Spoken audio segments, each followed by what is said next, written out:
Subscribe करें podium classes को और प्रेस करें इस बेल आइकन को ताकि सभी एजुकेशनल वीडियोस का अपडेट आपको टाइम से मिल सके।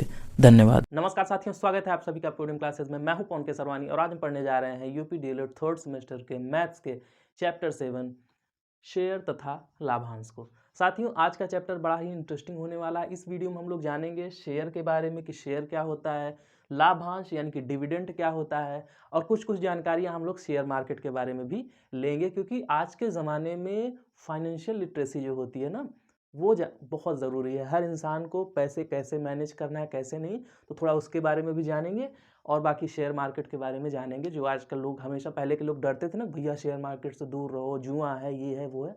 ऐसा कुछ नहीं होता। आज हम उसके बारे में थोड़ी बहुत चर्चा करेंगे, ठीक है। लेकिन उससे पहले वीडियो को लाइक शेयर कर दीजिए, चैनल पर नए हैं तो चैनल को भी सब्सक्राइब कर दीजिए। ये रहा मेरा इंस्टाग्राम हैंडल पवन केसरवानी 910। यहाँ पे जाके आप हमको फॉलो कर लीजिए। टेलीग्राम है, यहाँ पे जाके चैनल को ज्वाइन कर लीजिए, जिस पे आपको समय समय पर अपडेट्स मिलते रहते हैं, ठीक है। तो चलिए शुरू करते हैं आज की कहानी। क्या है शेयर? शेयर जानते हैं। देखिए भाई, जैसे आम बोलचाल में भी, आम जिंदगी में भी हम लोग क्या करते हैं कि कोई भी बड़ी चीज़ है उसको खरीदने के लिए क्या करते हैं, भैया शेयर कर लो इसको आपस में। अगर कोई 100 रुपए की चीज़ है, 100 रुपए की कोई चीज़ है, 10 दोस्त हैं, तो ये होगा कि भाई 10-10 रुपये सब लोग लगा दो। 10 लोग हो, 10-10 रुपये लगा दो, 100 रुपये की चीज़ खरीद लो। तो वहाँ पे क्या हुआ, 10-10 रुपया उन्होंने आपस में शेयर कर लिया, आपस में बांट दिया। शेयर यानी कि एक तरीके से टुकड़ा, एक भाग या बंटवारा कह सकते हो, ठीक है।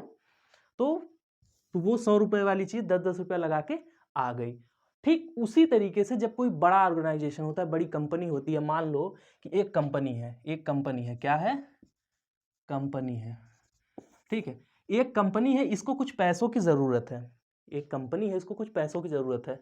अब पैसे पेड़ पे तो उगते नहीं है, इसको किसी न किसी से लेना पड़ेगा। तो मान लो ये कंपनी कितने की है, ये मान लो ये कंपनी 1 लाख रुपए की कंपनी है। कितने की है? 1 लाख रुपए की कंपनी है, और इस कंपनी को ज़रूरत है 10,000 रुपये की। कंपनी चलानी है तो भाई कंपनी को ज़रूरत होती है। व्यापार अगर बढ़ाना है, नई कंपनियां खोलनी है, नई ब्रांचेस, शाखाएं नई खोलनी है, तो पैसों की ज़रूरत पड़ेगी।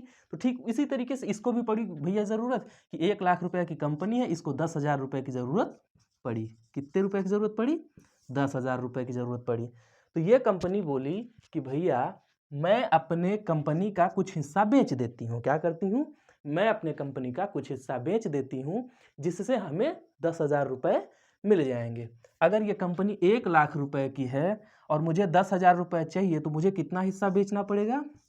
10% बेचना पड़ेगा, क्योंकि 10,000 जो होता है 1 लाख का 10% होता है, ठीक है। तो इस कंपनी ने कहा कि जो 1 लाख रुपए की कंपनी है, उसने बोला कि भैया हम अपना 10% बेच देते हैं, 10% दूसरे को दे देते हैं, पब्लिक को देते थे, किसी को भी दे देते हैं, हमें 10,000 रुपया चाहिए। तो इस कंपनी ने अपना 10% हिस्सा बेच दिया। अब जब 10% हिस्सा बेच दिया, तो जो व्यक्ति, जो इंसान 10,000 रुपया इस कंपनी को देगा, वो किसका मालिक हो जाएगा? 10% का मालिक हो जाएगा। उसने 10,000 रुपया देकर इस कंपनी में 10% की हिस्सेदारी पक्की कर ली कि भैया इतने का 10% का मालिक अब मैं बन गया, क्योंकि आपने अपनी कंपनी का 10% हिस्सा 10,000 रुपये में मुझे बेच दिया। चलो भाई, अगर तो ये 10% का मालिक बन गया।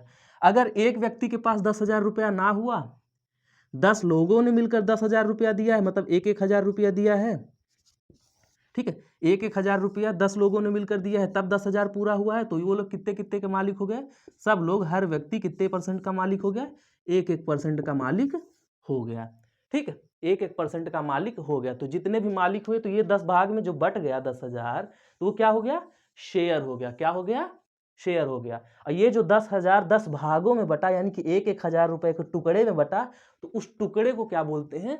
शेयर बोलते हैं। तो कंपनी पहले से ही फिक्स कर लेती है कि भैया एक आदमी 10,000 नहीं दे पाएगा, तो हम टुकड़े बना देते हैं, इसके 10 टुकड़े कर देते हैं कि 1-1 हज़ार रुपये के 10 टुकड़े बना देते हैं। तो एक टुकड़े को हम क्या बोलेंगे? एक शेयर। एक टुकड़े को क्या बोलेंगे? एक शेयर। अब वो टुकड़ा 1,000 का भी हो सकता है।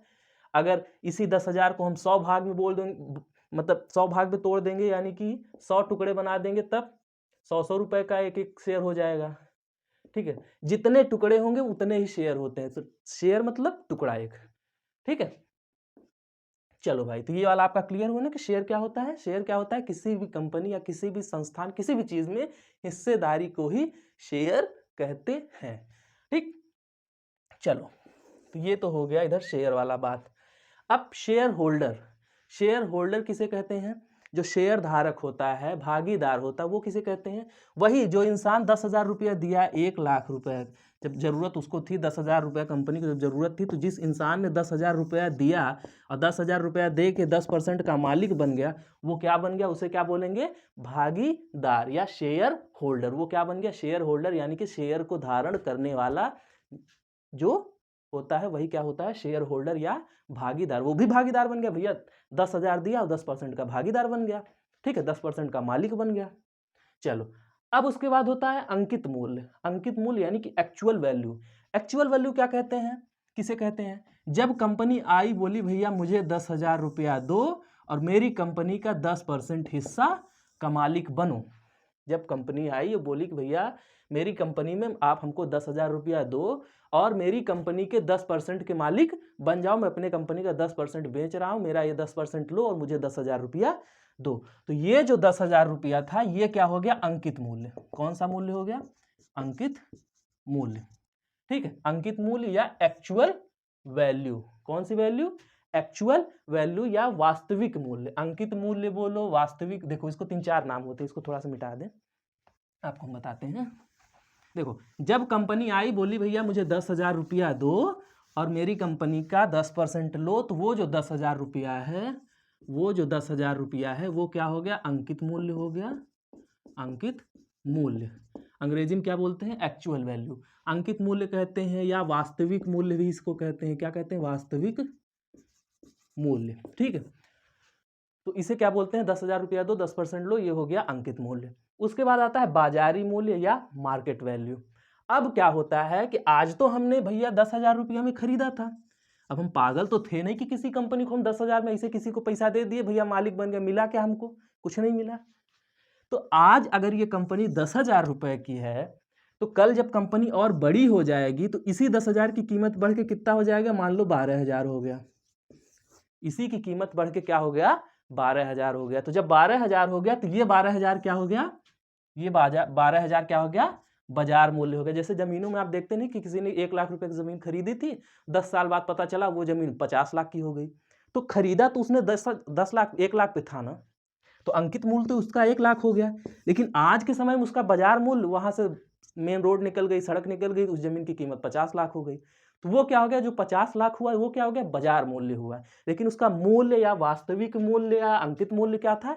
1,00,000 रुपया था, जिसपे उसने खरीदा था। उसी तरीके से जो 10,000 रुपए का मेन हिस्सा निकला, जब कंपनी आई, बोली भैया 10,000 दो, 10% लो, तो ये जो 10,000 है, ये क्या है? अंकित मूल्य है या वास्तविक मूल्य है या फिर एक्चुअल वैल्यू कहो, ठीक है। लेकिन आज उस 10,000 की कीमत बढ़ गई है, चूंकि समय बढ़ने के साथ साथ हर एक चीज की कीमत बढ़ती है। आज उस कंपनी की कीमत बढ़िया से ग्रो कर गई है, कंपनी और बड़ी हो गई है, उसकी कीमत आज 12,000 हो गई, 20,000 हो गई, कुछ भी आज मान लो 12,000 हो गई है। तो ये क्या हो गया? मार्केट वैल्यू हो गई, ठीक है। आज ये क्या हो गई? ये तो इसका मार्केट वैल्यू हो गया। आज इसका दाम बढ़ गया तो वो मार्केट वैल्यू है, लेकिन मेन वाला वैल्यू तो वही है भैया जो 10 दिए थे। चलो, अब क्या होता है कि मान लो कोई शेयर जो है, ये तो आपका दूसरा पॉइंट क्लियर हो गया ना, अंकित मूल्य, बाजार मूल्य। अंकित मूल्य जो एक्चुअल वैल्यू होता है, बाजार मूल्य क्या हो गया? भाव बढ़ गया या घट गया उस चीज का, तो वो हो गया बाजार मूल्य।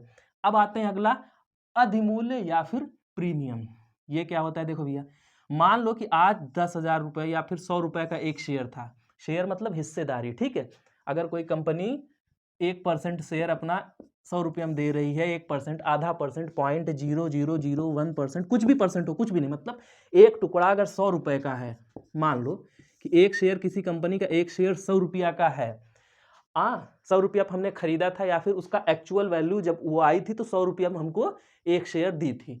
लेकिन आज उस एक शेयर की कीमत बढ़कर हो गई है 110 रुपये। बढ़ेगी भाई, किसी भी चीज़ की कीमत समय के साथ घटती बढ़ती रहती है। शेयर बाजार में तो आप जानते हैं कि रोज कीमत बढ़ती घटती रहती है। तो मान लो कि आज उसकी कीमत 110 रुपये हो गई, तो ये क्या है? ये प्रीमियम है। तो इसे बोलेंगे प्रीमियम, बोलेंगे इसे अधिमूल्य, बोलेंगे इसे बोलेंगे एबव पार। एबव, ABOVEPAR, एबव पार, यानी कि ये जो मूल्य है, जो एक्चुअल वैल्यू थी, उससे बढ़कर उसका कीमत चल रहा है, उससे उसकी कीमत बढ़कर चल रही है, तो उसे क्या बोलेंगे? एबव पार। अब उसके बाद आते हैं डिस्काउंट या अवमूल्य या बिलो पार। डिस्काउंट क्या होती है? पता चला कि हम 100 रुपया लगा के खरीदे थे एक शेयर, लेकिन आज उसका कीमत 80 रुपया है। 100 रुपया लगा के खरीदा था, लेकिन उसकी कीमत बढ़ने के बजाय घट गई। जब घट गई 80 रुपया का रह गई, कुछ भी 80, 99 कुछ भी, मतलब आज उसकी कीमत घट गई, तो उसे क्या बोलेंगे? डिस्काउंट बोलेंगे। डिस्काउंट या अवमूल्य यानी कि घट गई, या फिर उसे बट्टा बोलेंगे। बोलते नहीं बट्टा, व्यवहार में बट्टा मत लगाओ, तो बट्टा यानी कि कमी, तो इसे डिस्काउंट, अवमूल्य या बट्टा बोलते हैं। क्या बोलते हैं? बट्टा।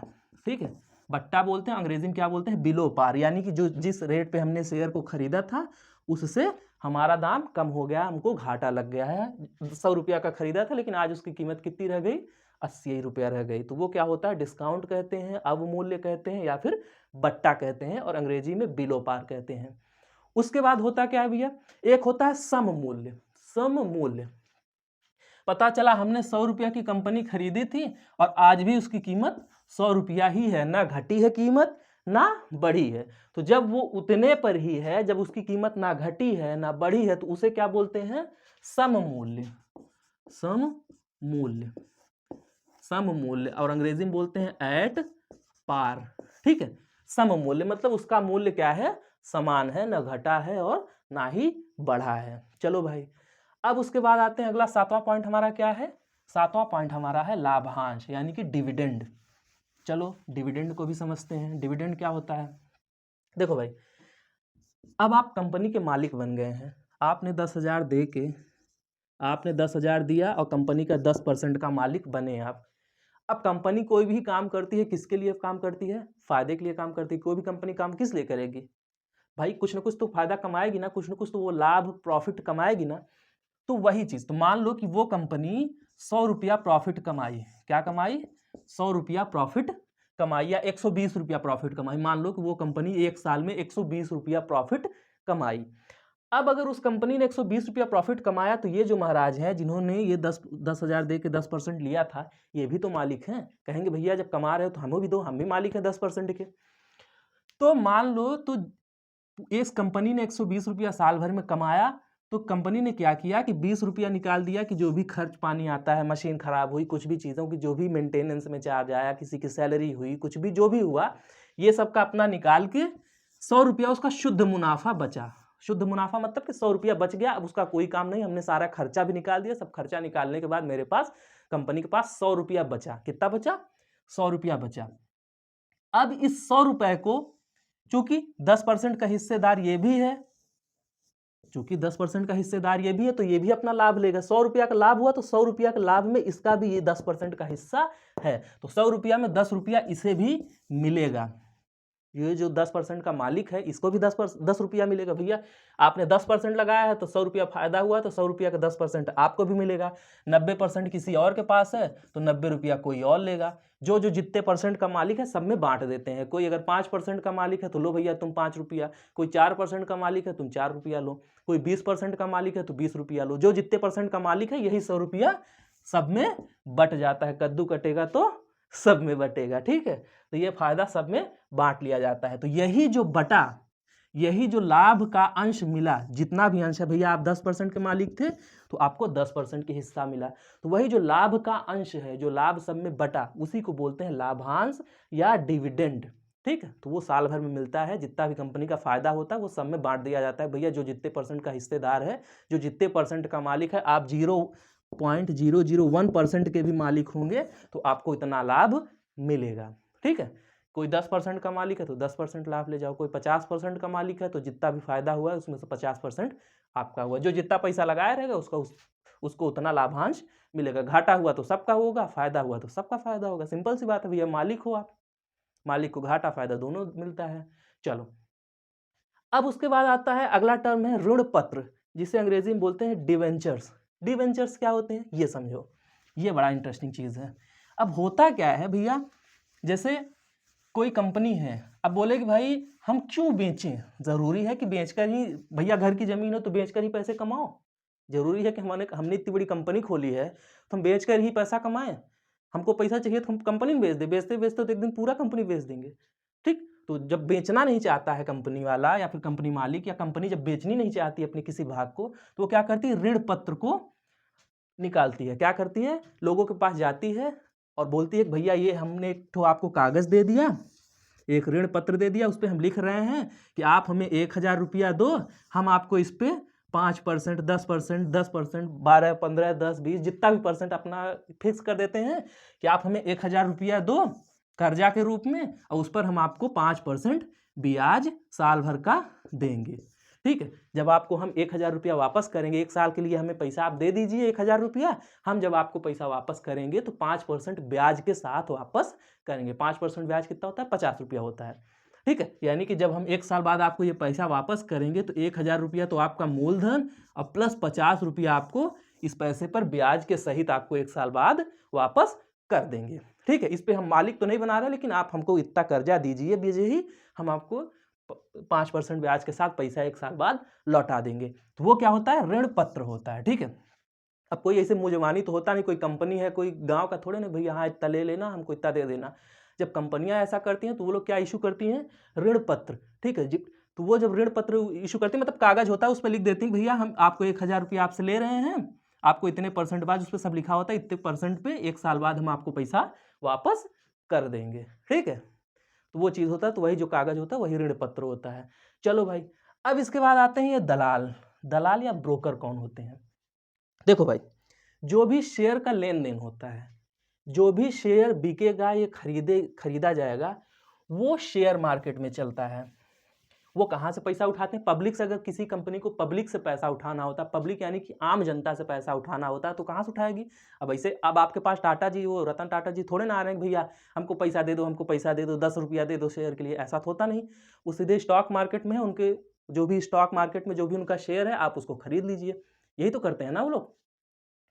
तो जो जैसे सब्जी बाजार में सब्जी बिकता है, वैसे शेयर बाजार में जो शेयर मार्केट है, देखो 2 शेयर मार्केट हैं, पहला है NSE नेशनल स्टॉक एक्सचेंज, और दूसरा है BSE यानी कि बॉम्बे स्टॉक एक्सचेंज। दोनों मुंबई में है। दोनों क्या है? मुंबई में है। जितनी भी कंपनियों के शेयर बिकते या खरीदे जाते हैं, बस इन्हीं 2 जगह से होते हैं, या तो नेशनल स्टॉक एक्सचेंज या फिर बॉम्बे स्टॉक एक्सचेंज। 2 ही जगहों से खरीदे बेचे जाते हैं। ये क्या है? मंडी है, मंडी, सब्जी मंडी। ठीक है, जैसे सब्जी मंडी होती है ना, उसी तरीके से ये शेयर के मंडी है या फिर शेयर बाजार है। यहीं पे जाकर लोग खरीदते हैं शेयर को और बेचते हैं शेयर को। ठीक है, किसी भी कंपनी को शेयर बेचना होगा तो डायरेक्ट नहीं आएगा कि लोगों के पास कहे भैया हमारा शेयर खरीद, ऐसा नहीं होगा।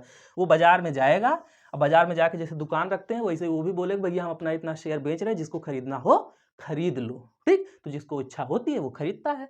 ये 2 बाजार हैं, एक है NSE, दूसरा है BSE। NSE थोड़ी बड़ी बाजार है और BSE थोड़ी सी छोटी बाजार है। ठीक है, बाकी दोनों बाजार ही हैं और 2 ही बाजार हैं, इससे ज़्यादा भारत में नहीं है। जैसे अमेरिका में न्यूयॉर्क स्टॉक एक्सचेंज है, लंदन स्टॉक एक्सचेंज है, तो उसी तरीके से भारत में NSE और BSE 2 सब्जी मंडियां या फिर शेयर के बाजार हैं, जिसे शेयर बाजार कहते हैं। अब इसमें दलाल भाई साहब कहाँ से आ जाते हैं, इसके लिए भी समझो। होता क्या है, अब हम कहाँ बैठे हैं? हम लोग हैं इलाहाबाद में। ठीक है, मैं भी इलाहाबाद से हूँ, तो हम लोग कहाँ पे हैं? इलाहाबाद में। लेकिन बाजार कहाँ पे है? शेयर मार्केट कहाँ पे है? या फिर ये जहाँ से हमको शेयर खरीदने या बेचने हैं, वो कहाँ पे है? वो तो है मुंबई में। अब हम 10 रुपया के शेयर के लिए मुंबई जाएँ, खरीदें, तो हो तो पाएगा नहीं। ये तो हम लोग कर नहीं सकते, हमारे पास लाइसेंस भी नहीं है, सब लोग खरीद भी नहीं सकते हैं। तो उसके लिए हम लोग दलाल का यूज़ करते हैं। किसका यूज़ करते हैं? दलाल का यूज़ करते हैं हम लोग। आज के समय में तो ऑनलाइन हो गया है, एप्लीकेशंस आ गए हैं ढेर सारे, तो आप वहाँ से कर सकते हैं। आप वहाँ पे जाके सीधे यहीं से ऑर्डर दीजिए, आपको दलाल के माध्यम से हो जाएगा। पहले के टाइम में क्या होता था, भैया फ़ोन लगाते थे, दलाल के पास फ़ोन लगाया, जो भी एजेंसी होती थी, हाँ भैया इस कंपनी का, मान लो ए कंपनी कोई है, कंपनी का नाम ए है, मान लो ए कंपनी का हमारा 10 शेयर खरीद लो, पैसा भेज दिया। तो वो लोग कागज़ पे, पहले, आज के समय में तो ऑनलाइन रहता है, पहले कागज़ पे शेयर मिलते थे। ठीक है, कि आपके पास इतने शेयर, इतने रुपए के इतने शेयर हैं, वो कागज़ लोग संभाल के रखते थे। ठीक है, तो वो दलाल आपके बिहाफ में, आपने फ़ोन कर दिया, वो आपके बिहाफ पे जाके खरीद लिया। आपके बिहाफ पे खरीद लिया तो आपसे कुछ कमीशन ले लिया, भैया हमने आपका इतना काम किया तो हमको कुछ कमीशन दे दो। तो वही होते थे दलाल या ब्रोकर। अंग्रेजी में क्या बोलते हैं? ब्रोकर, और हिंदी में बोलते हैं दलाल। तो जो आपके बिहाफ पे जाकर उस मंडी में शेयर खरीदते बेचते थे, वो लोग दलाल कहलाते हैं। ठीक है, आज भी दलाल लोग हैं, लेकिन वो लोग ऑनलाइन फॉर्म में हैं। मतलब एप्लीकेशंस के देखते होंगे ना, मोबाइल पे दुनिया भर के आते हैं कि म्यूचुअल फंड्स में इन्वेस्ट करें, शेयर मार्केट में इन्वेस्ट करें, ये करें वो करें, तो वही लोग वो दलाल है। जो भी कंपनियां हैं वो दलाल कहलाएंगी। ठीक है, तो जो, क्योंकि हम तो ₹10 के शेयर के लिए, किसी भी चीज़ के लिए हम तो मुंबई जाके खरीदे बेचेंगे नहीं, हमारा आदमी है, हमने फ़ोन किया, वो खरीदेगा बेचेगा, जो भी नफ़ा नुकसान होगा वो हमें देता जाएगा और साथ में अपना जो भी कमीशन काटता जाएगा, ठीक है। वो हो गए दलाल भाई साहब। तो ये आपको पूरा शेयर मार्केट का फंडा आज समझ में आ गया होगा कि शेयर क्या होता है। शेयर यानी कि एक हिस्सेदारी या किसी कंपनी का एक टुकड़ा, वो शेयर कहलाता है। शेयर होल्डर जिसके पास वो हिस्सेदारी होती है, जिसके पास वो टुकड़ा होता है, जिसके पास जो शेयर खरीदता है, वो शेयर होल्डर कहलाता है।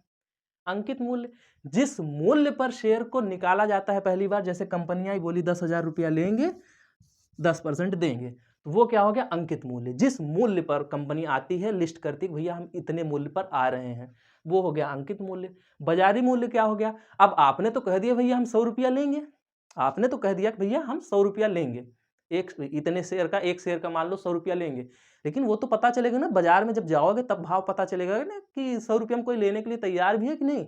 आप तो जैसे आलू लेके गए, बोले नहीं भैया हम 25 रुपया किलो आलू देंगे, ठीक है 25 रुपया किलो, पता चला कि कोई लेने वाला नहीं है, सब कह रहे हैं भैया 10 में देबो तो लेब नहीं ना लेबे, तो फिर क्या होगा। तो वो तो बाजार में पता चलेगा ना कि 25 में लेंगे लोग कि नहीं लेंगे। पता चला कि आलू वहां पे 50 रुपये में चल रहा है, आप ले गए थे 25 में, लोग 40 में खरीदने के लिए तैयार है, आप 40 में बेचने लगे, तो वो बाजारी मूल्य होता है, ठीक है। अंकित मूल्य जो कंपनी कह रही भैया हम इतने पे लाए हैं, बाजारी मूल्य वो है जो बाजार पे जिस पे खरीदा बेचा जा रहा है। उसके बाद आता है प्रीमियम या अधिमूल्य। अगर आप जितने पे लाए थे उसके बाद आपका दाम बढ़ता है, जैसे 100 रुपया का था चीज, आज उसका दाम 110 रुपया हो गया, दाम अगर बढ़ गया तो उसे बोलेंगे प्रीमियम या अधिमूल्य या एबव पार, ठीक है। और अगर उसी का दाम घट गया, लाए थे 100 रुपया, हम खरीदे थे 100 रुपया में और दाम हमारा घट गया 90 रुपया हो गया, कितना हो गया 90 रुपया, दाम घट गया, तो उसे बोलेंगे डिस्काउंट, अवमूल्य या फिर बट्टा लग गया, हमारा घाटा लग गया, ठीक है। तो उसे अगर दाम घट गया तो बट्टा, अब बढ़ गया तो प्रीमियम या अधिमूल्य या एबव पार, और घट गया तो बिलो पार। उसके बाद अगर ना दाम घटा ना बढ़ा, 100 का था, एक साल पहले हमने 100 रुपये में खरीदा था, आज भी उसका दाम 100 रुपया है, तो वो क्या हो गया, वो हो गया सम मूल्य यानी कि एट पार। किस पे, एट पार, मतलब उसी पे टिका हुआ है, ना घटा है ना बढ़ा है। चलो लाभांश क्या हो गया कि जब कंपनी काम करेगी तो कुछ ना कुछ तो प्रॉफिट कमाएगी, जो प्रॉफिट कमाएगी अपना खर्चा वर्चा निकालने के बाद प्रॉफिट वही सब में बांट देती है, जो भी लाभ का अंश जो भी लाभ का अंश होगा वो आपको मिलेगा। आप जितने % के हिस्सेदार हैं, आपने 10% लगाया है तो आपको 10% लाभ मिलेगा, कोई 50% ज़्यादा पैसा लगाया तो उसको 50% लाभ दिया जाएगा, ठीक है। उसी हिसाब से उसी अनुपात में सबको लाभ बांट दिया जाता है, जिसका जितना पैसा लगा होता है, तो वो होता है लाभांश यानी कि डिविडेंड, साल भर में एक बार मिलता है। उसके बाद आता है ऋण पत्र। बाई चांस किसी को अपना भाग बेचना नहीं, किसी कंपनी को बेचना नहीं कि भैया हम बेचेंगे नहीं कंपनी, लेकिन हाँ आपसे कर्जा मांग रहे हैं BJही, आप हमको कर्जा दीजिए, आपको हम कुछ % ब्याज के साथ इतने समय बाद लौटा देंगे। उसमें समय वो लोग अपना देते हैं कि 6 महीने के लिए ले रहे हैं, कि 3 महीने के लिए ले रहे हैं, कि साल भर के लिए ले रहे हैं, वो बता देते हैं कि भैया हमको 6 महीने के लिए कर्जा चाहिए, 1000 रुपया दो, 6 महीने बाद हम उस पर 5% ब्याज के साथ 1050 रुपया आपको वापस करेंगे। वो हो गया ऋण पत्र, कागज में लिख के दे देते हैं अपना वो लोग, ठीक है। आपको विश्वास है कंपनी में तो लो, और नहीं विश्वास है तो मत लो। अब भागने वाली कंपनियों को तो कौन लेगा, इसीलिए इसमें थोड़ा सा रिस्क भी रहता है। शेयर मार्केट में रिस्क यही रहता है कि भैया कंपनी सही है तो पैसा नहीं डूबेगा। अब पता चला कि आज एक कंपनी, आजकल आप लोग देख रहे होंगे किसी का शेयर 4000 था, समथिंग 4000 से ऊपर था, आज के समय में वो शेयर कितने में चल रहा है, 1700-1800 में चल रहा है, तो घाटा हुआ ना। तो वो चीज़ें नाम लेना सही नहीं होता, यूट्यूब है ये, ठीक है। तो वो हो गया अपना ऋण पत्र वाला मामला। तो ऋण पत्र में ये रिस्क नहीं रहता कि आपका पैसा कहीं जाएगा, अगर कंपनी भागेगी नहीं तो आपको अगर वादा की है, लिख कर दी है कितना ब्याज देना पड़ेगा, तो कंपनी मर जाए फर्क नहीं पड़ता, आपको आपका पैसा मिलेगा, ठीक है, क्योंकि वो पक्के कागज होते हैं, ऐसे नहीं होते कि कुछ भी लिख के दे दिया।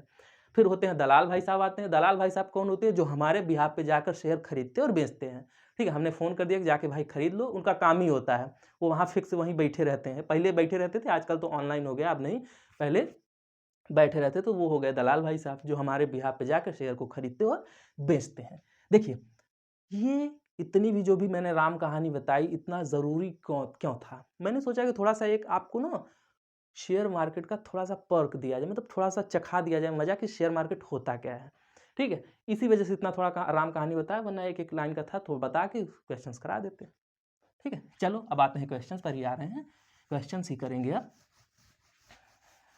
चलो देखिए, देखो शेयर मार्केट कोई डरने वाली चीज़ नहीं है, ठीक है, अच्छी चीज़ है।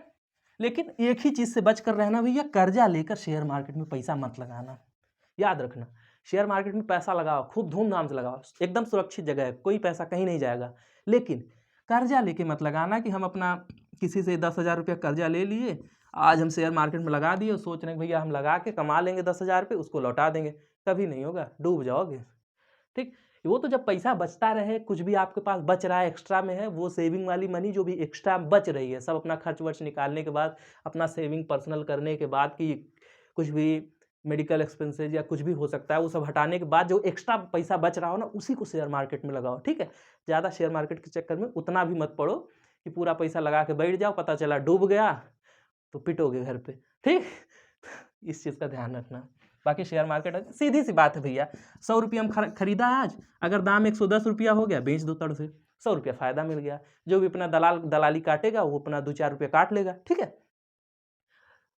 सस्ते में खरीद के महंगे में बेच दो, फायदा हो गया। अगर महंगे में खरीद के 100 रुपया की चीज़ 90 में बेचोगे तो आपको घाटा होगा। सीधी सी बात है, बस वही होता है। और शेयर मार्केट में कुछ नहीं, बस इतना ही जान लो, 100 रुपया की चीज़ 110 में बेचो। ठीक, फायदे में बेचोगे तो फायदे में रहोगे। चलो अब आते हैं क्वेश्चंस पे। देखो एक चीज़ मैं बता दूं, पहले मैं वीडियो में बहुत ज़्यादा कट्स लगाया करता था। कट्स क्या होते हैं, वो जैसे कि मैं किसी टाइम के लिए कुछ रुक गया, जैसे ये इसमें इंक ख़त्म हो गए तो इंक भर रहा हूँ, या फिर कहीं भी कुछ भी, ये जैसे पेपर उठाते टाइम, अब इस क्लिप को काट देंगे क्योंकि इसमें टाइम वेस्ट हो रहा है, मुझे लग रहा है कि नहीं वीडियो लंबी हो रही है। लेकिन उसके चक्कर में होता क्या है जानते हैं, अगर मैंने 40 मिनट की वीडियो बनाई, उसको अगर एडिटिंग करने बैठ जाऊँगा तो उसको कम से कम 3 बार देखना पड़ेगा। ठीक है, अरे काट के रोक के, हाँ यहाँ पे ये क्लिप काटनी है, यहाँ पे ये क्लिप काटनी है, तो उसमें टाइम मेरा बहुत वेस्ट होता है। मतलब कि 4×3=12, 2 घंटे चले जाएंगे एडिटिंग में। उसके बाद फिर रेंडरिंग में चले जाते हैं 1/2 घंटे, क्योंकि बढ़िया सा फ़ोन है, थोड़ा सा कुछ अच्छे, तो फ़ोन थोड़ा सा मेरा खो गया था वो वाला, तो ये जो फ़ोन है उसमें रेंडरिंग में बहुत टाइम लगता है, तो 3 घंटे मेरे वेस्ट हो जाएंगे। उस चक्कर में होता क्या है, जब आदमी 3 घंटे इधर दिमाग खपा देता है एडिटिंग में, फालतू की चीज़ों में, तो फिर वीडियो टाइम से नहीं आ पाती। तो मैं अब क्या करूँगा भैया, आया पूरा पढ़ाऊंगा, बीच में रुका हूँ 1-8 सेकंड तो आप लोग स्किप कर लेना उस चीज़ को, लेकिन काटूंगा नहीं, मैं एडिटिंग के चक्कर में नहीं पढ़ूंगा, जैसा है एज इट इज़ आपको दे दूंगा। आप लोग अपना बढ़ा के देखते रहो, जिससे मैं रेगुलर वीडियोस दे पाऊँ। ठीक है, तो इसके लिए माफ़ करना अगर बीच में कहीं पे ऐसा हो कि मैं रुका हूँ लेकिन वीडियो चल रही है, तो आप लोग इस चीज़ को समझना। ठीक है, बढ़ा लेना वीडियो आप। चलो अब आते हैं क्वेश्चंस पे। क्वेश्चन नंबर 1 देखो क्या है, क्या कह रहा है कि एक क्रेता को 10 रुपए के 100 शेयरों को खरीदने के लिए कितने धन की आवश्यकता है। एक क्रेता यानी कि खरीदने वाला, क्रेता यानी कि खरीदने वाला। कौन? खरीदने वाले को क्या बोलते हैं? क्रेता बोलते हैं। ठीक है, राइटिंग थोड़ी खराब है, क्रेता। ठीक है, तो क्या कह रहा है कि एक क्रेता को 10 रुपए के 100 शेयरों को खरीदने के लिए कितने धन की आवश्यकता है। ठीक है भैया, तो लिखो एक शेयर की कीमत, अरे ऐसे हल लिख लेना अपना हर जगह। ठीक है, अरे ये हल लिखो, क्या है, एक शेयर की कीमत, एक शेयर का मूल्य लिखो, अच्छा लगता है। एक शेयर का मूल्य बराबर कितना है भैया? 10 रुपए। एक शेयर का मूल्य कितना है? 10 रुपए। तब क्रेता यानी कि खरीदने वाले को, जो खरीदने वाला है, क्रेता को 100 शेयरों के लिए आवश्यक मूल्य या धन बराबर क्या हो जाएगा? 10 रुपया का एक शेयर है और 100 शेयर खरीदना, यानी कि 10 × 100 यानी कितना हो गया? 1000 रुपये। ठीक है, ये जो भाषा है ये आप अपने मर्जी से लिख सकते हैं। भाषा यानी कि देखो क्या कह रहा था क्वेश्चन, कि एक क्रेता को 10 रुपए के 100 शेयरों को खरीदने के लिए कितने धन की आवश्यकता है या कितने मूल्य की आवश्यकता है। तो अब हम जानते हैं कि चूंकि एक शेयर का मूल्य कितना है? 10 रुपया है, मतलब एक शेयर 10 रुपया में मिल रहा है। तब क्रेता यानी कि खरीदने वाले को 100 शेयरों के लिए आवश्यक मूल्य या फिर 100 शेयरों के लिए आवश्यक धन कितना होगा? 10 × 100 यानी कि 1000 रुपया चाहिए। उसे अगर 100 शेयर खरीदने हैं तो 1000 रुपया चाहिए। बस हो गया, यही आ गया आपका आंसर। ठीक है, यही आ गया आपका आंसर, बस। और ये जो भाषा है आप अपने हिसाब से कुछ भी बनाकर लिख दीजिए कि चूंकि एक शेयर 10 रुपया का है, इसलिए 100 शेयर कितने हो जाएंगे? 10 × 100 यानी कि 1000 रुपया। ठीक, तो इस वाले चैप्टर में याद रखना कि भाषा अपनी मर्जी से लिखना है। मैं कुछ लिख रहा हूँ, आप अपने मर्जी से बना सकते हैं, इसमें कोई वो ऐसा ज़रूरी नहीं है, ठीक है, कि जो मैं लिख रहा हूँ आपको भी वही लिखना है, बस आपको समझना बेसिक सी चीज़ है। चलो दूसरे पे आते हैं। दूसरा क्वेश्चन क्या कह रहा है, देखो कि किसी कंपनी के 40 रुपए वाले शेयर 10 रुपये के बट्टे पर मिलते हैं। क्या है कि किसी कंपनी के 40 रुपये वाले शेयर 10 रुपया बट्टे पर मिलते हैं, तो 20 शेयरों को खरीदने के लिए कितना भुगतान करना पड़ेगा। ठीक है, तो लिखो किसी कंपनी के क्या है, ऐसे लिखो कंपनी के, हल ऐसे लिख लेना, हल बराबर क्या है, कंपनी के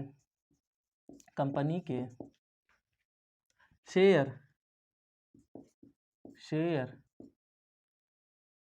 का मूल्य बराबर कितने हैं, ओ सॉरी ऐसे मत लिखो, कह रहा हूं ना, देखो कुछ भी है, कंपनी के 40 रुपए वाले शेयर 10 रुपया के बट्टे पे मिलते हैं, मतलब जो शेयर 40 रुपया का था वो आज कितने मिल रहा है, 10 रुपया का बट्टा लग गया, मतलब 10 रुपया कम पे मिल रहा है, मतलब 30 रुपया मिल रहा है। ठीक है, तो जो 40 वाला शेयर था वो कितने में मिल रहा है, 30 रुपया मिल रहा है। तो बताओ कि 20 शेयर खरीदने के लिए कितने पैसे चाहिए। तो ऐसे लिख लो कि कंपनी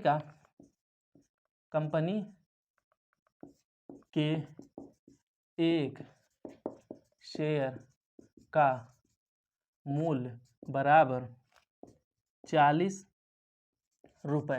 ठीक है, कंपनी के एक शेयर का मूल्य बराबर 40 रुपए। अब लिखो, अब उसके आगे लिख लो कि 10 रुपया का बट्टा या फिर 10 रुपए के बट्टे के बाद शेयर का 10 रुपया के बट्टे के बाद शेयर का मूल्य बराबर क्या हो गया, 40 माइनस 10 यानी कि 30 रुपये।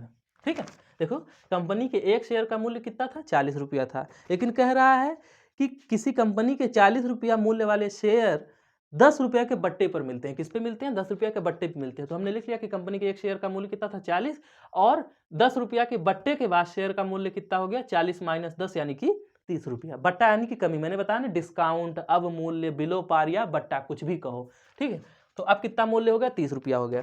तो अब अगर बताओ एक शेयर कितना के हो गया, 30 रुपया का हो गया, तो 20 शेयर को खरीदने के लिए कितना भुगतान करना पड़ेगा, तब 20 शेयरों को खरीदने के लिए 20 शेयरों को खरीदने के लिए भुगतान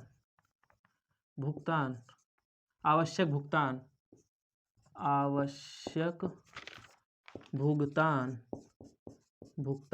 बराबर क्या हो जाएगा, 20 गुणे 30 यानी कि 20 तिहाई 60 दहम्मा 600 रुपये।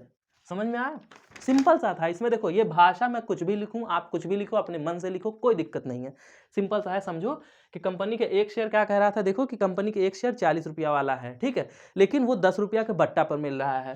तो 10 रुपया के बट्टा के बाद शेयर का मूल्य कितना हो गया, 30 रुपया हो गया, यानी कि एक शेयर 30 रुपया मिल रहा है। तब बताओ कि 20 शेयर को खरीदने के लिए कितने पैसे का भुगतान करना पड़ेगा या कितने भुगतान की जरूरत है। तो हमने लिख लिया कि तब 20 शेयर को खरीदने के लिए आवश्यक भुगतान बराबर 20 गुणे 30। अगर एक शेयर 30 रुपया का है तो 20 शेयर खरीदने के लिए 20 गुणे 30 कर दिया, तो 20 में 30 का गुणा किया तो 600 रुपया आ गया। यही हो गया हमारा आंसर। ठीक है, सिंपल है, भाषा पे मत जाओ, समझो कि क्या कहना चाह रहा हूं मैं। ठीक है, सिंपल सा, ये एकदम दुकान की तरह है, जैसे सब्जी मंडी में जाते हो ना, सब्जी कुछ सामान खरीदने, ठीक उसी तरीके से शेयर बस उसका नाम है। ठीक है, जैसे सब्जी होती है आलू, तो वही है शेयर यहाँ पे। चलो अगला तीसरा क्वेश्चन देखो क्या है। तीसरा क्वेश्चन देखो क्या कह रहा है कि एक व्यक्ति 20 रुपया के 10 शेयरों को खरीदता है, ठीक है, तथा जब उनका मूल्य 25 रुपया हो जाता है तब उन्हें बेच देता है। तो बताओ कि इसको कितना लाभ हुआ। भैया सिंपल सा है, बिना जोड़े में बता रहा हूँ। देखो 20 रुपया के 10 शेयर खरीद लेता है, मतलब शेयर माने आलू कह लो कि 20 रुपया के 10 किलो आलू खरीद लेता है 20 रुपया के दाम से, यानी कि 200 रुपया का टोटल वो सामान खरीदा, 200 रुपया का शेयर खरीदा, 20 दहम्मा 200। अब जब उसका दाम कितना हो, जब 25 रुपया हो जाता है तब बेच देता है, यानी कि अब उसका दाम जितना भी खरीदा था वो 20 रुपया वाली चीज़ का दाम 25 हो गया है, यानी कि 10 किलो खरीदा था ना, तो 25 दहम्मा 250, 200 में खरीदा था 250 हो गया तो बेच दिया, 50 रुपया फायदा है बस। अब इसी को भाषा में लिखना है तो लिख दो, कुछ भी लिख दो। क्या है कि ऐसे लिखो, हल व्यक्ति द्वारा 20 रुपए के 10 शेयरों को खरीदने में लगा मूल्य बराबर कितना है? 20 रुपया के 10 है ना, तो 20 दहम्मा 200 रुपया लगा। ठीक है, व्यक्ति द्वारा 20 रुपया के 10 शेयरों को खरीदने में लगा मूल्य या लगा धन या लगा पैसा बराबर कितना है? 20 गुणे 10 यानी कि 200 रुपया का खरीदा उसने। 20 रुपया के 10 शेयर खरीदे यानी कि 200 रुपया का खरीदा। अब क्या कह रहा है कि जब उनका मूल्य 25 हो जाता है तो उन्हें बेच देता है। तथा, तब लिखो ऐसे, तथा जब शेयरों का मूल्य 25 रुपया हो जाता है तब उनका मूल्य, या फिर तब शेयरों का मूल्य, तब शेयरों का कुल मूल्य बराबर क्या हो जाएगा? 25 गुणे 10। अरे भैया 10 शेयर 20 रुपया के थे, आज के समय में उनका दाम 25 रुपया हो गया, तो टोटल शेयर कितने के हो गए? 10 शेयर थे 25 रुपया के, यानी कि 250 रुपया के शेयर हो गए वो। ठीक है, जो कल 200 रुपया में था आज उसकी कीमत 250 रुपया हो गई। तब लाभ बराबर तब व्यक्ति को लाभ, या फिर लाभ केवल लिख दो, ऐसे लिख दो, तब व्यक्ति को लाभ बराबर क्या हो गया? 250 माइनस 200 बराबर कितना हो गया? 50 रुपये। बस सिंपल सा था, भाषा अपने से लिखनी है, बाकी हमको ऐसे कैलकुलेट कर लो भैया 20 रुपया के 10 शेयर खरीदा था और 25 जब उसका दाम हो गया, जब उसका दाम 25 रुपया हो गया तब बेच दिया 10 को। तो 20 में 10 खरीदा तो 20 रुपया का 10 ठो खरीदा था, 20 रुपये का, तो यानी कि 200 रुपया का खरीदा था। और जब 25 रुपया दाम हो गया तब 10 को बेच दिया, यानी कि 25 दहम्मा 250 रुपया में बेच दिया, 50 रुपया फायदा हो गया। बस अब उसी को भाषा में लिखना था कि व्यक्ति द्वारा 20 रुपया के 10 शेयरों को खरीदने में लगा मूल्य बराबर कितना हो गया? 20 गुणे 10 यानी कि 200। लगा मूल्य यानी कि पैसा, धन, कुछ भी लिख दो आप यहाँ पे। ठीक है, तथा जब शेयरों का मूल्य 25 रुपया हो जाता है तब शेयरों का कुल मूल्य कितना हो जाएगा? 25 गुणे 10 यानी कि तब 250 रुपया हो जाएगा। अतः बेचने पर व्यक्ति को लाभ कितना हो जाएगा? ऐसे लिख दो, बेचने पर व्यक्ति को लाभ बराबर 250 माइनस 200, 50 रुपया फायदा पा गया। ठीक है, तो भाषा अपने से लिखना है। चलो, मैं बार बार इसीलिए कह रहा हूँ, ठीक है, क्योंकि आपको कोई परफेक्ट भाषा नहीं मिलेगी। आज यहाँ पे देखेंगे कुछ और लिखा है, वहाँ पे देखेंगे कुछ और लिखा है, तो आप कंफ्यूज हो जाएंगे कि सर करना क्या है। तो सिंपल सा जान लो कि 20 रुपया में खरीदा था, 25 रुपया में बेच दिया। भाषा अपने हिसाब से लिख लो। चलो और चौथे क्वेश्चन पे, डरना मत, कुछ भी लिख के आओगे नंबर मिल जाएगा, आपका कैलकुलेशन सही होना चाहिए। ठीक, 250 में से 200 हो गया, 50 बचा, बस हो गया, यही देखेंगे, और बाकी क्या आपने लिखा है वो आप अपने हिसाब से कुछ भी लिख दीजिए। चलो क्या कह रहा है, देखो अगला क्वेश्चन, चौथा नंबर। एक क्रेता को अंकित मूल्य 20 रुपया तथा बाजार मूल्य 30 रुपया बताया गया है। क्या है? एक क्रेता यानी कि खरीदार को अंकित मूल्य 20 रुपया तथा बाजार मूल्य 30 रुपया बताया गया है कि जब ये आया था तब 20 रुपया में था और बाजार में इस टाइम पे इसका प्राइस क्या चल रहा है?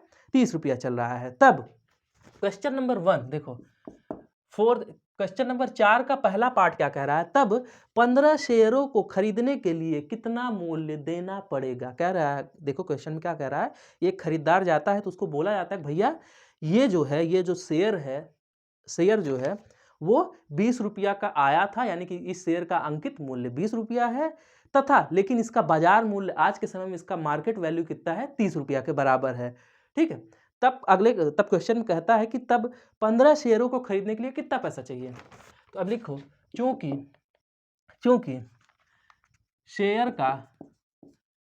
एक शेयर का, ऐसे लिखो, चूंकि एक शेयर का बाजार मूल्य 30 रुपया है, अतः या फिर इसलिए 15 शेयरों को खरीदने का मूल्य बराबर कितना हो जाएगा? 15 गुणे 30 यानी कि 15 या 45, 450 रुपये। कितना? 450 रुपये। समझ में आ गया? देखो पहला क्वेश्चन देखो क्या कह रहा था कि एक क्रेता को अंकित मूल्य 20 रुपया और बाजार मूल्य 30 रुपया बताया जाता है, तब 15 शेयरों को खरीदने के लिए कितना मूल्य देना पड़ेगा? तो भैया हमको अंकित मूल्य से मतलब नहीं है। आलू तुम्हारा, जैसे आलू बाजार में तुम लाए हो, तुम्हारा खरीद 10 ही रुपया का पड़ा हो, लेकिन आजकल बाजार में अगर वो 100 रुपया का बिक रहा है तो हम तो बाजारी भाव पे खरीदेंगे ना भैया, हमको तो बाजारी भाव पे लेना पड़ेगा। तुम कितने में खरीद के आए हो हमसे इससे मतलब नहीं है। आज इस टाइम पे बाजार में कितने का चल रहा है हमको तो उसी दाम पे दोगे। तो वही चीज़ है, अंकित मूल्य बता दिया कि हमने इतने में खरीदा था, ठीक है, 20 रुपया में खरीदा था, लेकिन आज के समय में इसका दाम 30 चल रहा है, तो हम तुमको 30 ही पर देंगे। हमने खरीदा कितने पर था हमको मतलब नहीं है, आपको कितने पर बिक रहा है ये ध्यान दो, ठीक है। तो हमेशा जो शेयर का खरीद बेच होता है वो बाजार मूल्य पर होता है, अंकित मूल्य पर नहीं होता। अंकित मूल्य बात खत्म, ठीक। हमेशा बाजार मूल्य पर, बाजार भाव। वही आलू कभी कभी 20 रुपया किलो होता है, कभी कभी 40 रुपया किलो होता है, ठीक है। तो अलुआ तो वही है, समय के साथ उसका भाव घट बढ़ रहा है ना, तो वही बाजार मूल्य। तो हमेशा खरीद फरोख्त किस में होती है, बाजार मूल्य पर होती है, ठीक है। तो एक शेयर का बाजार मूल्य कितना है, 30 रुपया है, इसलिए 15 शेयरों को खरीदने का मूल्य बराबर कितना हो जाएगा, 15 गुणे 30 यानी कि 450 रुपए। तो ये हो गया पार्ट 1। अब पार्ट 2, इसी क्वेश्चन में पार्ट 2 क्या कह रहा है कि जो शेयरधारी है, शेयरधारी को कितना लाभ होगा जबकि उसने शेयर अंकित मूल्य पर खरीदा था। तो अब पूछ रहा है कि जो शेयरधारी था, यानी कि जो बेच रहा था, जो शेयर को धारण किए हुए था, जिसके पास ये शेयर था, उसने अगर ये जो शेयर है वो अंकित मूल्य पर खरीदे थे तो उसको कितना फायदा हुआ। तो अब लिखो, चूंकि एक शेयर का अंकित मूल्य 20 रुपया था,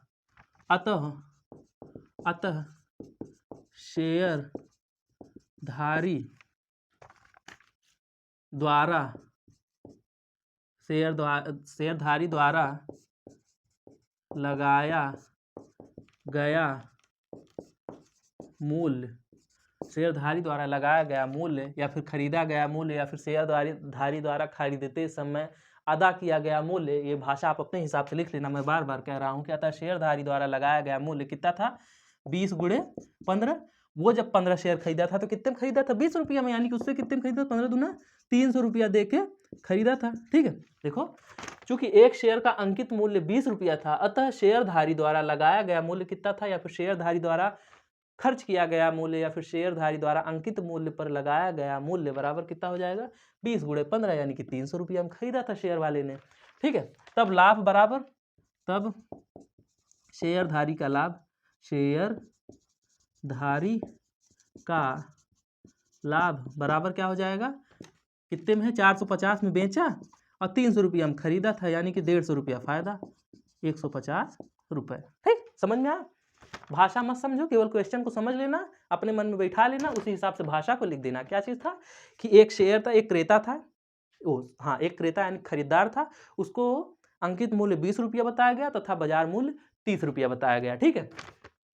अब उसमें पहला क्वेश्चन कह रहा है कि 15 शेयरों को खरीदने के लिए कितना मूल्य देना पड़ेगा। तो भैया अगर एक शेयर 30 रुपया का इस टाइम पे बाजार में चल रहा है तो 15 शेयर को खरीदने के लिए 15 × 30 यानी 450 रुपया देना पड़ेगा। अब इसी में दूसरा क्वेश्चन क्या कह रहा है कि तब ये बताओ भैया कि शेयरधारी को कितना लाभ होगा यदि उसने शेयर को अंकित मूल्य पर खरीदा था। कह रहा है कि जो शेयरधारी है यानी कि जो बेचने वाला है वो बंदा अगर इस शेयर को अंकित मूल्य पर खरीदा था तो उसको कितने का फायदा हो गया। तो अंकित मूल्य हमारा कितना उसने बताया है, 20 रुपया बताया है। 15 शेयर खरीदा उसने तो 15 × 20 यानी 300 रुपया में शेयर खरीदा था और आज बाजार मूल्य के हिसाब से 450 में बेच दिया यानी कि 150 रुपया का फायदा हो गया। ठीक, चलो भाई अब आते हैं नेक्स्ट क्वेश्चन, क्वेश्चन नंबर 5 पे।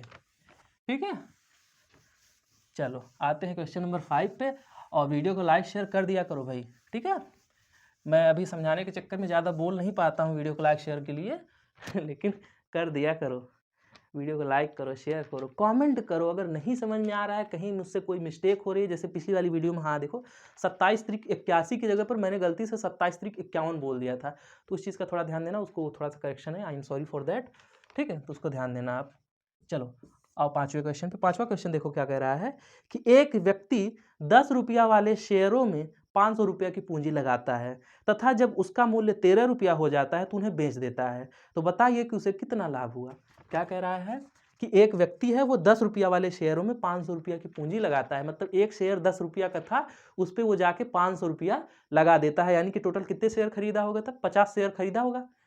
अरे भाई 10 रुपया का एक चीज़ कोई है उस पर 500 रुपया को वो चीज़ खरीद लेता है तो कितना हुआ है, वो उसने 50 चीज़ें खरीदी होंगी, 50 धामा 500, मतलब 50 ठो शेयर खरीद लिए होंगे।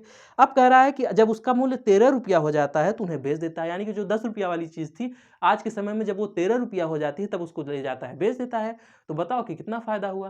तो 13 पचे 65, यानी कि 500 रुपया वाली चीज़ 13 पचे 65 यानी 650 रुपये में बेच दिया, यानी 150 रुपया फायदा हो गया।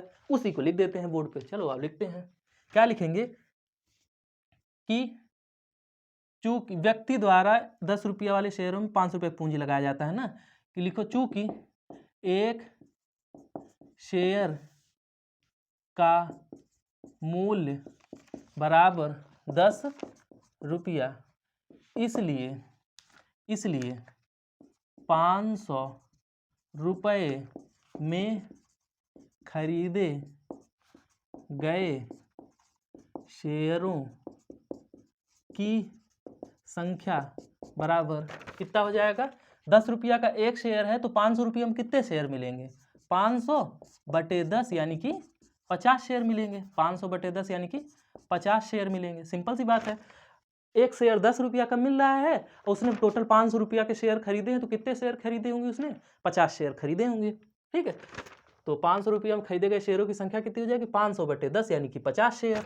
50 शेयर, ठीक है, 50 शेयर उसने खरीदे होंगे। अब क्या कह रहा है कि जब उसका मूल्य 13 रुपया हो जाता है तो उन्हें बेच देता है।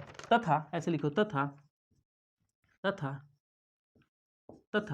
जब शेयर का मूल्य 13 रुपया हो जाता है तो, जब शेयर का मूल्य 13 रुपया हो जाता है तो कुल शेयरों का मूल्य बराबर, कुल शेयरों का मूल्य बराबर कितना, जब देखो जब एक शेयर का मूल्य 13 रुपया हो जाता है तब कुल शेयरों का मूल्य, या फिर तब 50 शेयरों का मूल्य, ऐसे कुल मत लिखो, तब 50 शेयरों का मूल्य कितना हो जाएगा, 50 गुणे 13। ठीक, 50 गुणे 13 कितना आएगा, 13 पचे 65 यानी कि 650। ठीक है, 50 में 13 का गुणा करोगे तो आएगा 650 रुपये। ठीक है, 650 रुपया हो गया। चलो भाई, अब बताओ तब लाभ बराबर क्या होगा, तब लाभ बराबर क्या हो गया, 650 माइनस 500 बराबर 150 रुपये। और यही हो गया हमारा आंसर। ठीक है, इसमें कोई है ये नहीं कि पहले ये स्टेप करो बाद में ये स्टेप करो, अपने हिसाब से समझ लो, सीधी सी बात है। देखो 10 रुपये, एक व्यक्ति 10 रुपया वाले शेयरों में 500 रुपया की पूंजी लगा देता है, यानी कि 10 रुपया वाले शेयर थे, टोटल उसने 500 रुपया के शेयर खरीद लिए। ठीक है, अब कह रहा है कि जब वो शेयर 13 रुपया के हो जाते हैं तब उसे बेच दिया, टोटल सभी शेयरों को बेच दिया, तो बताओ कितना फायदा हुआ। तो तुम ही समझो अपने हिसाब से कि एक शेयर का मूल्य 10 रुपया था, उसने 500 रुपया में शेयर खरीद लिया, तो कितने शेयर खरीदे होंगे, 500 रुपया में खरीदे हुए शेयरों की संख्या बराबर क्या हो जाएगी, 500 बटे 10 यानी कि 50 शेयर खरीदे थे उसने। अब जब एक शेयर का मूल्य 13 रुपया हो जाता है तो 50 शेयरों का मूल्य कितना हो जाएगा उस टाइम पे, 50 गुणे 13 यानी कि 650 रुपया का शेयर हो गया। जो 500 रुपया में खरीदा था आज उसका कीमत 650 रुपया हो गया। तब और जब ये 650 हो गया तो कह रहा है क्वेश्चन में, तब उसे बेच देता है। तो जब उतने पे बेच दिया तब लाभ कितना हो जाएगा, 650 में बेचा, 500 में खरीदा था, यानी कि 150 रुपया का फायदा हुआ उसको। बस सिंपल सा है, ना कोई सूत्र है ना कुछ है। दलाली वलाली जो लगी होगी वो बात अलग है, अपना दलाली जो भी दलाल कमीशन लिया हो तो वो भाई अपना अलग ही चीज़ है, उस पर क्या वो आएगा ही नहीं आपके क्वेश्चन में, मतलब आपके एग्जाम में। ठीक है, चलो अब आते हैं नेक्स्ट और अंतिम क्वेश्चन। मुझे लगता है कि इस चैप्टर में कुछ ऐसा है नहीं कि जिसको बहुत ज़्यादा समझाया जाए, थोड़ा सा कॉमन सेंस का यूज़ करेंगे। सिंपल सी बात है, सस्ते में खरीदा महंगे में बेच दिया फायदा, महंगे में खरीदा सस्ते में बेचा तो घाटा। बस चलो आओ छठे क्वेश्चन पे। छठा क्वेश्चन देखो क्या है, थोड़ा सा वो अलग है। क्या कह रहा है कि राम किसी कंपनी में 1200 रुपये के शेयर खरीदता है। ठीक है, 1200 रुपया के शेयर खरीदता है जिसका बाजारी मूल्य 12 रुपया प्रति शेयर है। मतलब 1200 रुपया का शेयर खरीदता है और एक शेयर का मूल्य, बाजारी मूल्य कितना कह रहा है कि 12 रुपया प्रति शेयर, मतलब एक शेयर 12 रुपया मिल रहा था तो राम ने टोटल 1200 रुपया के शेयर खरीद लिए थे। ठीक है, चलो फिर क्या कह रहा है, तथा वास्तविक अथवा अंकित मूल्य जो है वो 10 रुपया प्रति शेयर है। मतलब राम ने तो 12 रुपया में खरीदे, बाजार में गया भैया 12 रुपया में चल रहा था, उसने 1200 रुपया के शेयर खरीद लिए, लेकिन उसका वास्तविक मूल्य या फिर एक्चुअल प्राइस कितना था उसका, 10 रुपया था। उस शेयर का एक्चुअल प्राइस 10 रुपया था।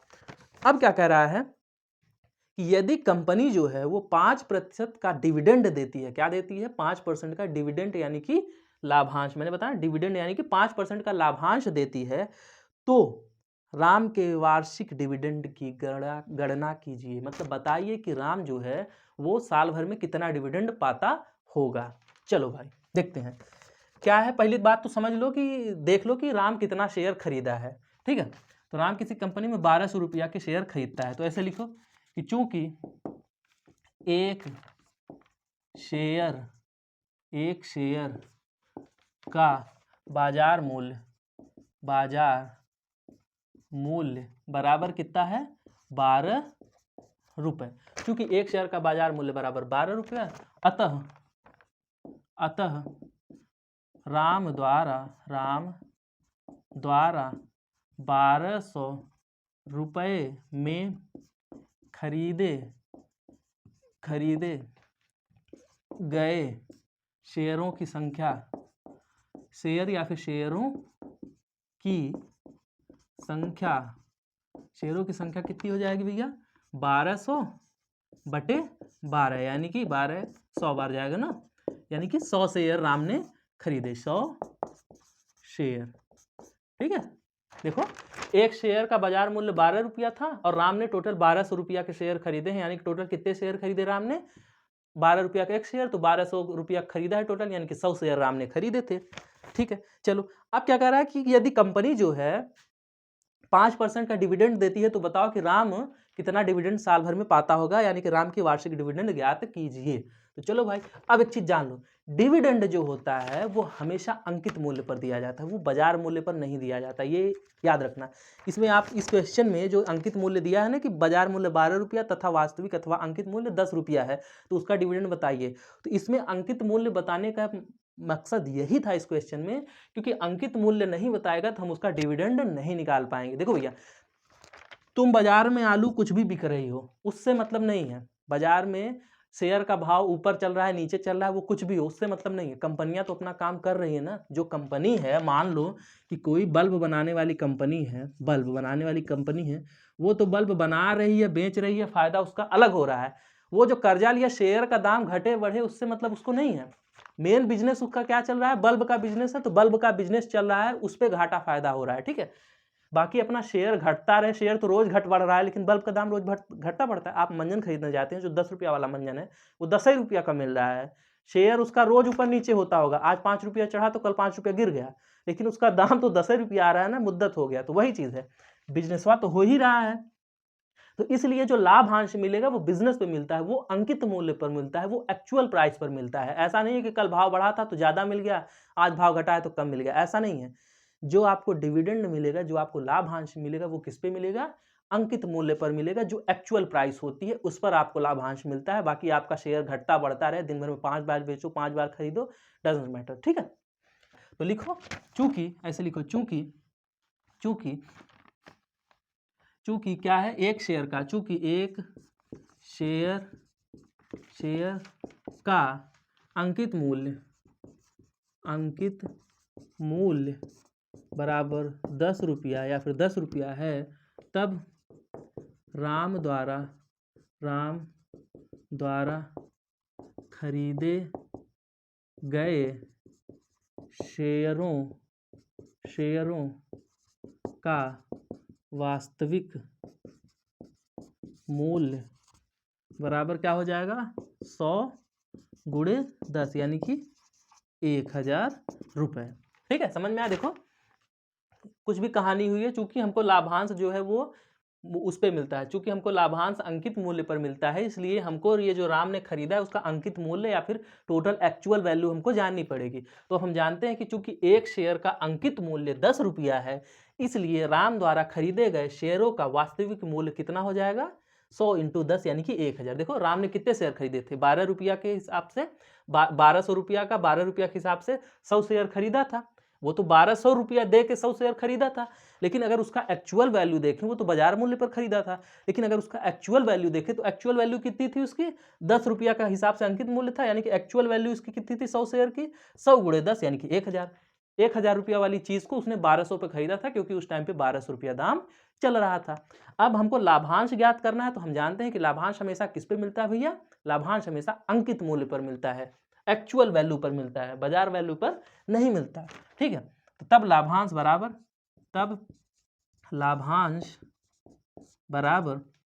कितना हो जाएगा, 1000 रुपया है ना, तो 1000 का 5% है ना, लाभांश कितना दिया है, कह रहा है 5%, तो 5% यानी कि 5/100, 5% यानी कि 5/100 पर 100 रुपया में 5 रुपया दे रहा है, तो 1000 पे कितना देगा, 50 रुपया देगा, तो 5% का क्या लिख देंगे, 5/100। ठीक है, परसेंट को जब बदलेंगे संख्या में तो हमेशा बटे 100 कर देना। ठीक है, ऐसे काट दो, 2 जीरो कटा तो कितना हुआ, 10 गुणे 5 यानी कि 50 रुपए, और यही आ गया हमारा आंसर। समझ में आया, एकदम आसान है, फिर से समझा दें। ये वाला को देखो, क्या कह रहा था कि राम किसी कंपनी में 1200 रुपया के शेयर खरीदता है, जिसका बाजारी मूल्य 12 रुपया प्रति शेयर है, तथा वास्तविक अथवा अंकित मूल्य क्या है, 10 रुपया प्रति शेयर है।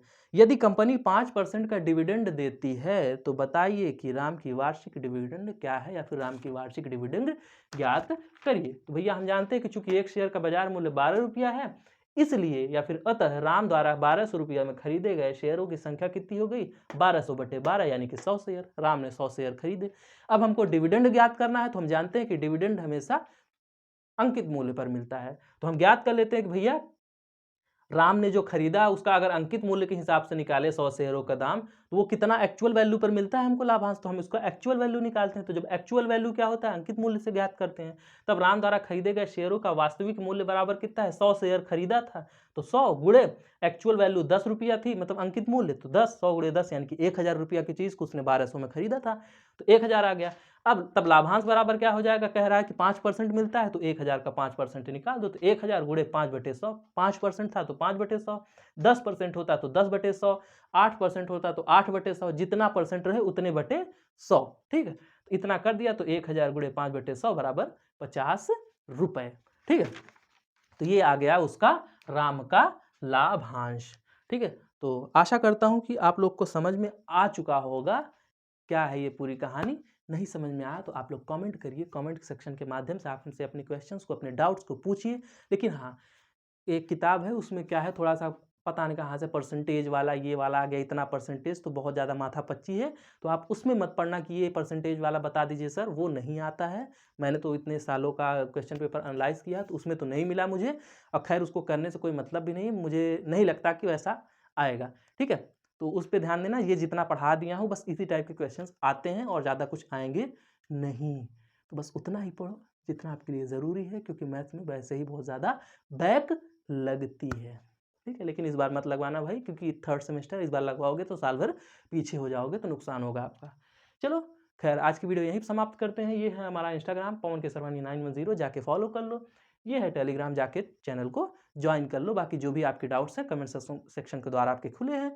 इंस्टाग्राम पर DM मैसेज कर सकते हो, जो भी कुछ है हम आपके लिए हमेशा उपलब्ध हैं। तो आज की वीडियो यहीं पे समाप्त करते हैं।